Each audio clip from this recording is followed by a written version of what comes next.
সুভদ্র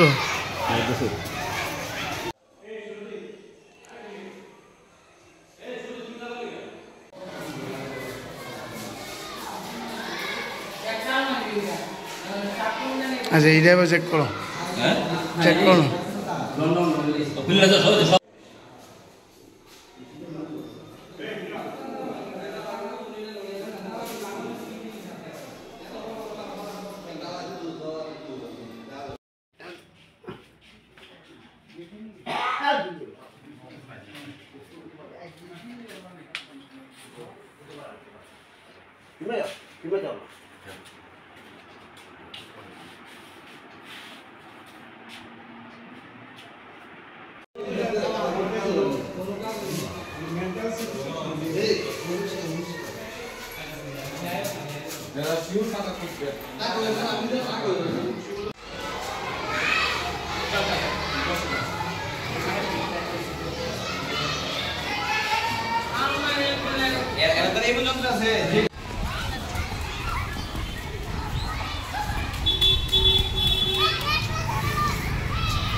কিছু কইতে না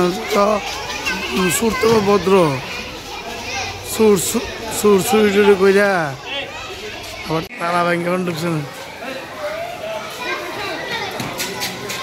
অন্য সব স্কুল আনা দিচ্ছে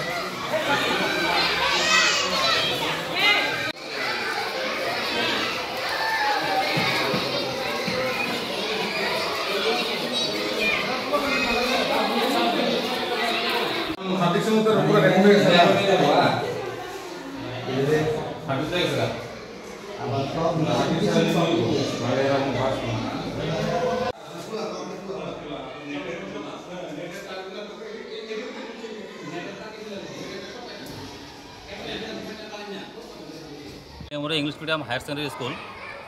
তো সকালে আমরা যখন গ্রুপ ডি আয়া স্কুল তালা খুললো মেন গেটের তখন তালা ঠিক ছিল তালা খোলার পর ভিতরে ঢোকার পর দেখলো আমাদের এখানে প্রথমে লাইব্রেরি এবং কম্পিউটার রুম দুইটা রুমের তালা ভাঙা তালা নেই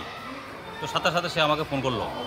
ফোন করার পর আমি তাড়াতাড়ি আমার মোবাইলে যে সিসি ক্যামেরার এরিয়াটা আছে আমি অ্যাপসটা আছে ওইটাতে খুললাম খুলে দেখি যে না ডিভাইস মানে দেখাচ্ছে না যে নেট কানেকশন নেই তো তারপর আমি আমার এসএমকে জানাইলাম দুপুরের এসএমকে জানানোর পর এসএম স্যারও আবার কথা হইলো তো এরপরে সাথে সাথে আমি আইলাম তো এসএম স্যারও আমাদের অন্য যে স্টাফ ছিল তাদেরকে সবাইকে কল করলো হ্যাঁ সবাই আসলো আমাদের লোকাল এখানে এসএমসির মেম্বার ছিলেন দুইজন হ্যাঁ তারাও আসলেন আসার পর এখন স্কুলে এসে দেখতে পেলাম যে আমাদের যে মেন যে কলাসিক্যাল গেটেরও একটা তালা ভাঙ্গা হ্যাঁ তো আবার নতুন তালা লাগিয়ে চাবিটা সামনে ফেলে দিয়ে গেল এর মধ্যে আমরা পরে থানাতে ফোন করলাম থানাতে ফোন করার পরে থানার বাবুরা এখনও আসেননি কিন্তু ওরাও আসবেন হ্যাঁ তো ওরা পারমিশন দিয়েছেন যে আমরা ভিতরে স্টুডেন্ট ঢোকানোর জন্য তো সকালে স্টুডেন্টকে আমরা দুইটা রুমে ঢুকিয়েছি ঢোকানোর পর যখন উপরে দিয়ে গেলাম গিয়ে দেখি আমাদের স্টাফ রুমেও সেম সবগুলি আলমারি ভাঙ্গা টিচারদের যে লকারগুলি ছিল সবগুলি ভাঙ্গা কাগজপত্র ফেলে দিয়েছে তারপর আমাদের এসএম স্যারের রুমে যে এখানে আসার পরও দেখলাম যেখানে আলমারি ভাঙ্গা সব কাগজপত্র মানে নথিপত্র সব এলোমেলো করে রেখেছে তারপর আমাদের যে সিসি ক্যামেরার যে হার্ড ডিস্কটা হ্যাঁ মেন যে বক্সটা ওইটা নিয়ে গেল এবং আমাদের স্টাফ রুমে যে মডেমটা ছিল নেটের ওইটাও খুলে তারা নিয়ে গেল মানে তারা কোনো রেকর্ডই রাখলো না যে তারা চুরি করছে করছে তো পরে দেখতে পেলাম কি পাশে দেখলাম যে কয়েলও আছে হ্যাঁ তো গতদিন বৃষ্টি ছিল যদি এটা আগের কয়েল থাকতো তাহলে যে ভিজা থাকতো কিন্তু দেখা যায় শুকনা কয়েল তো এত বোঝা গেল যে রাত্রে তারা কয়েল টয়েল সব নিয়ে তারা এখানে এসছে কী চুরি হয়েছে এটা তো আমরা এখনও বলতে পারছি না হ্যাঁ তো আমাদের পুলিশ আসুক পুলিশ আসলে আমরা আমাদের জিনিসগুলো মিলিয়ে দেখব তারপর আমরা বলতে পারবো এর মধ্যে দেখার মধ্যে শুধু নেটের মডেমটা চুরি হয়ে গেছে আর যেটার মধ্যে আমাদের সিসি ক্যামেরার জিনিসগুলো মানে সব ভিডিও রেকর্ড থাকে ওইটা নেই ওইটা নিয়ে গেছে আর বাকি সব আলমারি ভাঙ্গা। আপনার নাম? আমার নাম বিক্রম দেবনাথ। আপনি বিদ্যালয়ের কি? আমি বিদ্যালয়ের শিক্ষক।